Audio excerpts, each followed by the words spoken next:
selamat datang di Barabas Media. Hai Sobat Kinera, bertemu lagi dengan kita nih. Saya Ella dan ini Aku Kak Popi. halo semuanya, ini Kak Popi, psikolog Kinera.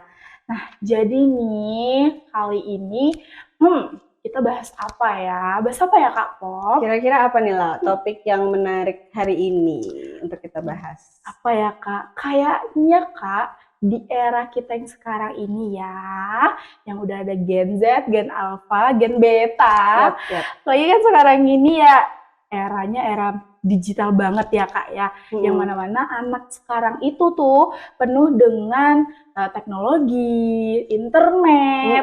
Nah, beda dengan generasi sebelumnya nih. Betul. Nah, kira-kira nih Kak, menurut Kak Popi sebagai psikolog nih, apa sih tantangan terbesar nih untuk parenting di dunia digital ini kepada ngasuh pas di saat ngasuh anaknya gitu. Oke, kita akan bahas nih teman-teman tentang parenting di era digital ya lah. Karena memang di zaman sekarang itu teknologi adalah hal yang tidak bisa kita pisahkan dari kehidupan, baik itu akademik, kerjaan, atau bahkan kita bersosialisasi gitu. Ada namanya internet, friend, dan kawan-kawan. Yang paling penting gimana kita itu untuk sebagai orang tua ya, untuk melihat cara anak untuk bermain gadget, ya kan? Dan itu tuh bukan hanya soal boleh nggak ya anakku main gadget gitu, boleh nggak ya aku tuh kasih gadget pada anak, bukan hanya itulah, tapi kita tuh harus menentukan bagaimana sih kita memastikan pengalaman digital yang dialami anak itu aman, pengalaman digitalnya itu sehat, dan pengalaman digitalnya itu mendidik. Gitu. Berarti ya Kak Pop ya, dalam menggunakan gadget ini di era digital ini, dia berarti orang tua tuh bukan hanya melarang ya, bukan konteksnya tuh bukan boleh atau tidak. Betul. Ya. Jadi orang tua tuh harus memberi akses tuh tetap ya, karena ada kan ya sekarang pendidikan itu yang mewajibkan anak pakai gadget biar lebih ringkes lah ya sekarang gitu. Tetapi pemberian gadget itu pasti ada pendampingan gitu, ada aturan dan ada nilai-nilai yang jelas untuk diterapkan. Nah jadi Kak, tadi kalau dibahas dengan era digital ini ya, gadget ya, itu kan punya dampak ya, dampak digital itu pasti ada ya Kak ya.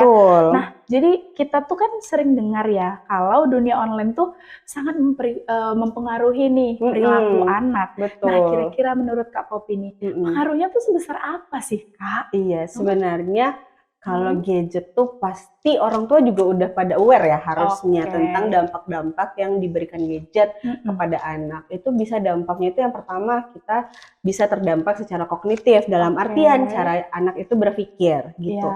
Yang kedua juga dalam anak itu berperilaku. Jadi sosial emosionalnya tuh biasanya akan lebih kelihatan lah. Kalau anak yang misalnya paparan online-nya tuh belum ada pendampingan seperti itu, dan nanti misalnya sosialisasi temennya di real life, di kenyataan gitu misalnya sedikit seperti itu. Jadi sebenarnya resiko-resiko tanpa pendampingan itu tuh akan lebih tinggi gitu. Misalnya yang paling sering kita temukan sekarang tuh kasus-kasus tuh adiksi gadget. Ya kan ya, banyak banget ya sih sekarang. Marak banget gitu. Nah adiksi gadget itu muncul karena misalnya anak nggak punya manajemen waktu atau tidak ada aturan-aturan yang membatasi anak dalam bermain gadget seperti itu. Berarti dari penjelasan kakak tadi ya, itu tuh berarti kan apa ya, gadget ini sangat mempengaruhi ya perilaku anak dari sosial emosional, bahkan tingkah laku keseharian, bahkan bisa jadi bisa dibilang penyakit nggak sih Kak itu yang adiksi tadi tuh, kecanduan lah ya kan Kak gitu. Dan bakal merembet kemana-mana gitu ya kan Kak. Nah, tapi Kak, kan balik lagi lah ya ke topik kita digital parenting. Nah, jadi peran orang tua itu yang seperti apa sih Kak? Yang ya ibaratnya walaupun anak kita tuh sekarang lebih tech savvy gitu ya Kak ya gitu. Tapi peran orang tua pasti tidak tergantikan kan? Betul, karena tidak ada yang bisa mengajari manusia lebih baik daripada manusia itu sendiri. Benar. Secanggih apapun si anak bisa mengoperasikan gadget gitu ya, misalnya belum bisa baca gitu ya. Tapi yang perlu kita lihat adalah apakah mereka sudah matang secara emosional gitu untuk memilih konten-konten yang sesuai dengan umurnya gitu. Jadi kita butuh peran orang tua untuk bantu membatasi. Di batas mana sih orang tua itu bisa memberikan konten atau media-media yang safe untuk anak gitu. Karena kalau konten positif yang dikasih ke anak, bahkan digital atau gadget itu bisa membantu dalam halnya belajar, dalam halnya berkembang. Yang sekarang sering terjadi lah, misalnya anak dikasih gadgetnya agak cukup dini, misalnya usia 3 tahun gitu ya. Mereka tiba-tiba bisa 2 bahasa Inggris dan bahasa Indonesia. Belajar bahasa Inggrisnya dari mana, Ma? Apakah mama papanya bahasa Inggris gitu? Enggak. Karena mereka nontonnya di gadget. Iya, betul ya, gitu. Misalnya ada video-video yang bahasa Inggris, Melon gitu ya Kak ya. Paw Patrol kayak gitu. Jadi ada ya cara mereka untuk belajar sendiri gitu. Tapi itu tetap harus dalam aturan yang udah dibikin orang tua. Gitu. Benar. Berarti peran orang tua lagi-lagi memang dipentingkan, dibutuhkan, diutamakan gitu ya Kak. Nah, jadi nih Kak, tadi kan media sosial, konten. Itu kan digaris besarin ya sama Kakak ya, diulang-ulang gitu. Jadi ya ibaratnya kan ngomongin media sosial itu, apalagi sekarang banyak orang tua tadi tuh kayak Kakak bilang share semua konten. Nah tapi kebalikannya nih Kak, kalau orang tua yang nge-share ngontenin anaknya, itu gimana tuh Kak? Kayak ya ibaratnya sharenting lah ya Kak gitu kan. Kayak itu tuh sebenarnya aman gak sih Kak Pop gitu? Karena ya yang Ella tahu ya Kak ya, kayak dunia media sosial itu kan luas banget ya Kak gitu. Betul. Amat gak sih gitu Kak? Bahas sharenting ya berarti ya. Kalau kita bahas ke sharenting nih teman-teman, mungkin ada ayah bunda yang belum paham nih sharenting itu apa ya gitu. Kalau sharenting itu sebenarnya gimana orang tua tuh men-share dalam artian membagikan momen-momen anak. Misalnya gitu ya sekarang up di Instagram story, up di TikTok gitu paling ya. sering TikTok sih Kak. TikTok ya gitu. Sebenarnya cuma untuk kenang-kenangan atau lucu-lucuan ya lah ya gitu. Tapi yang harus kita lihat ada batasan-batasan. Karena kalau misalnya kita sebagai individu yang dewasa kan udah bisa mikir ya apa konten yang mau kita bagikan tentang diri kita. Sedangkan anak belum punya pilihan tuh gitu. Jadi kita tetap harus bijak nih parents gitu untuk bisa memilih konten mana sih yang bisa kita bagikan ke sosial media. Karena benar yang kata Ella, sosial media itu kan nggak ada batas ya. Semua orang bisa mengakses gitu tanpa kita bisa melarang. Kamu nggak boleh lihat konten aku ini, kan nggak bisa ya gitu. Jadi semua orang tuh bisa melihat apa sih yang dilakukan si anak gitu. Kita harus memikirkan privasi anak yang pertama, keamanan anak gitu. Kita juga harus memikirkan dampak jangka panjangnya gitu. Apakah anak akan nyaman dengan momen-momen dia waktu kecil dibagikan ke sosmed gitu. Berarti ibaratnya kalau kita mau memposting kenangan atau sesuatu konten, ibaratnya kita ngontenin anak kita ya Kak ya, berarti orang tua tuh harus punya tipsnya nggak sih? Kayak tips and trick gitu, yang bijak atau yang ya positif lah nggak sih Kak, untuk biar tetap bisa berbagi tapi nggak membahayakan anak di kedepannya. Iya bukan Kak? Betul banget. Ada tipsnya. Yang pasti, yang paling pasti adalah orang tua harus lebih selektif gitu. Jangan ibaratnya untuk mencari engagement ya bahasanya sekarang ya gitu. Itu konten anak tuh tidak dipilih, dipilah-pilih gitu. Kita aja mau ngupdate foto itu dipilah-pilih ya lah ya. Bener banget gitu. Kak. Gimana anak gitu, anak yang masih harus bergantung pada orang tua gitu. Jadi kita harus lebih selektif gitu. Misalnya kita memikirkan apakah privasinya aman gitu. Apakah informasi pribadi anak itu sudah tidak ada yang bisa dilacak oleh orang lain gitu ya. Terus juga apakah nanti bahan-bahan atau data-data yang dibagikan itu tidak disalahgunakan oleh orang. Karena kalau sudah beredar di sosial media, itu privasinya udah maksud dalam artian aturannya tuh udah aturan digital kan, maksudnya semua orang bisa menggunakan gitu. Jadi tidak sampai disalahgunakan dan malah merembet ke dampak jangka panjangnya nanti tuh di masa depan gitu lah. Berarti kan Kak, kalau kita bahasnya ibaratnya tipsnya udah kayak gitu tuh, kayak ada batasan berarti ya Kak ya dalam menggunakan gadget dalam parenting ini kan, parenting digital ini. Nah kira-kira nih Kak, menurut Kakak nih, cara menentukan batas screen time itu tuh gimana sih? Soalnya ya screen time ini juga itu tuh menjadi mungkin orang tua di rumah itu tuh merasakan nih kayak pembatasan screen time itu tuh jadi drama di rumah betul, gitu.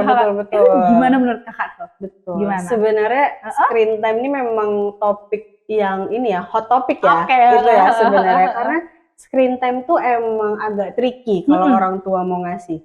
Kalau nggak dikasih anaknya nangis gitu ya. Kalau dikasih anaknya jadi candu gitu ya. Nah, ketagihan. Jadi memang harus ada yang namanya diskusi dengan anak. Ketika anaknya sudah bisa diajak diskusi, gitu. Jadi kita kasih aturan-aturan tertentu gitu untuk screen time. Misalnya kalau udah sekolah nih, hari-hari di mana dia sekolah itu no gadget. Gadget ini parents dalam artian tidak hanya HP atau tidak hanya tab atau iPad, tapi juga TV lah. TV termasuk? TV termasuk, karena sekarang TV udah pinter-pinter ya. TV udah ada nyambung YouTube, ke wifi ya Kak, nyambung ke wifi, internetnya masih ada di TV gitu.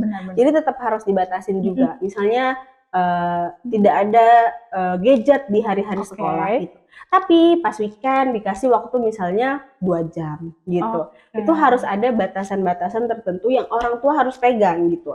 Dalam artian orang tua itu harus benar-benar taat sama aturan itu. Jangan misalnya hari sekolah tapi sebenarnya si anak nggak ngapa-ngapain sih di sekolah gitu.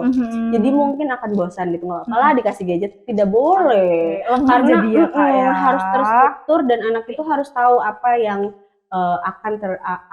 akan dinantikannya gitu. Dalam artian dengan kita memberikan misalnya 2 jam di hari Sabtu Minggu, anak tuh bisa manajemen waktu gitu. 2 jam di dalam hari Sabtu berarti aku bisa cari ini gitu.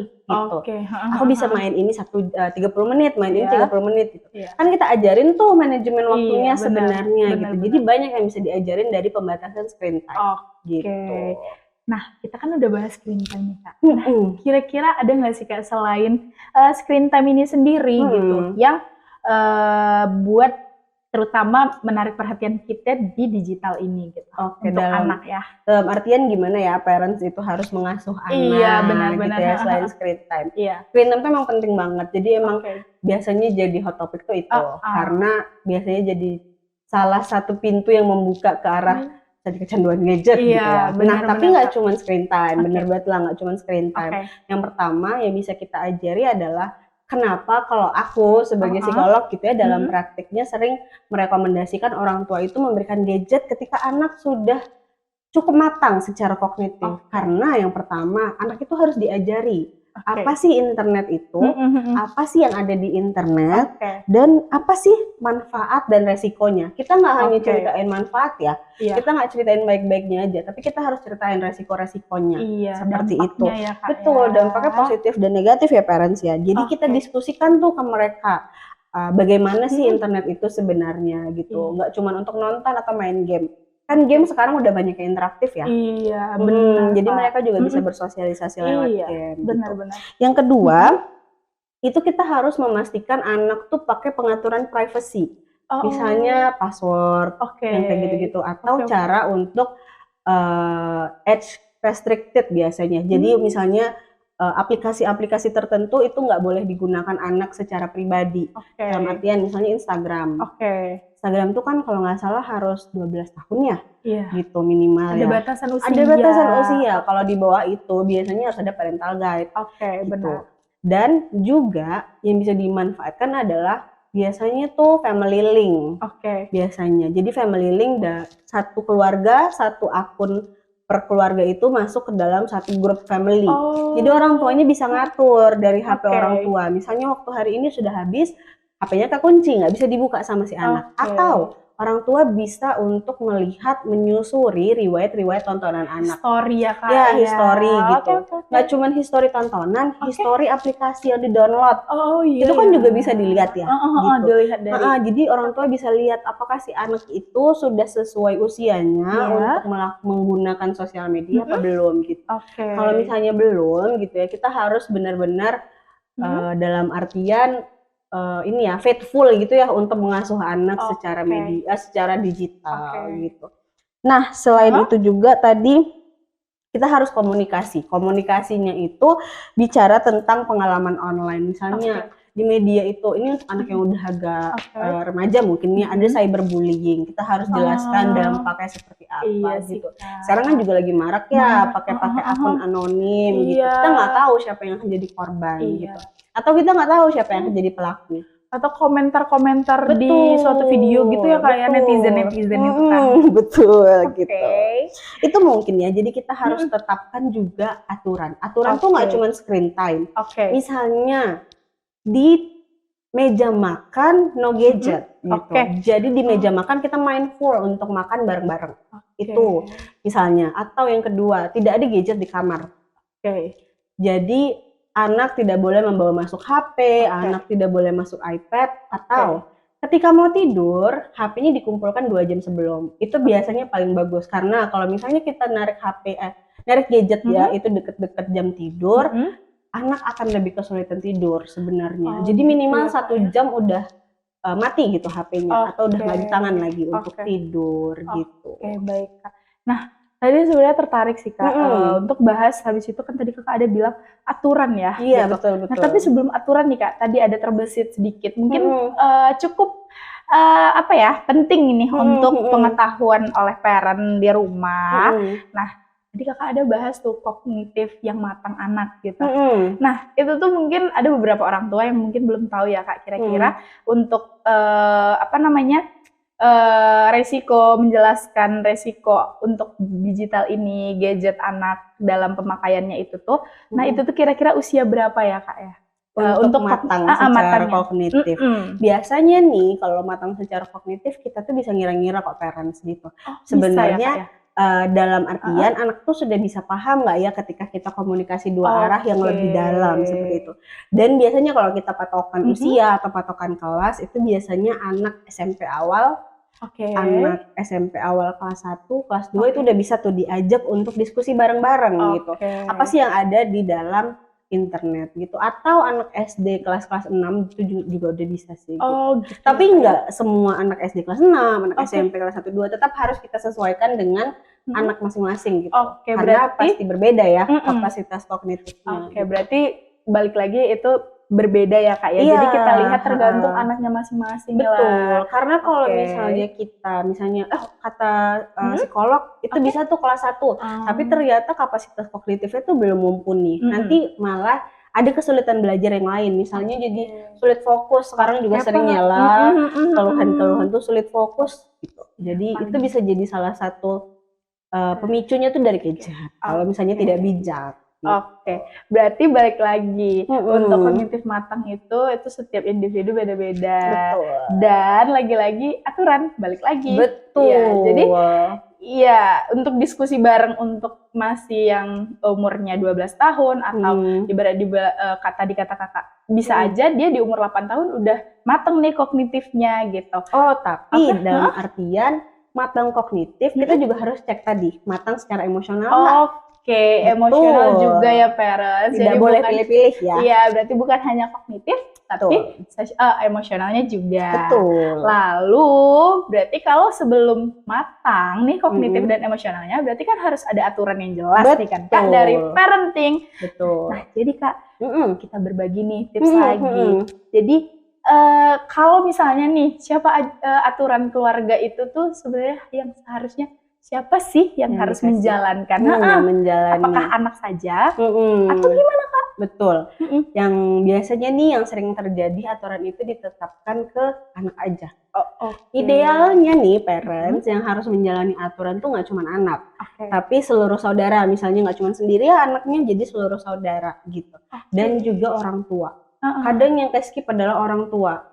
Orang tua tuh bikin aturan harus juga mengikuti aturannya. Setidaknya ketika ada si anak. Jadi misalnya di meja makan nggak boleh pakai gadget. Tiba-tiba papa angkat telepon di meja makan. Ya, Kak, Betul, sebaiknya itu keluar dulu dari meja makan gitu.